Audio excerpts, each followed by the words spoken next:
Mengapa di tanahku terjadi bencana?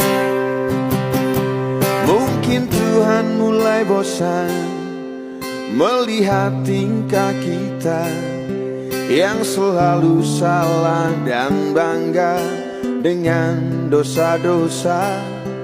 Atau alam mulai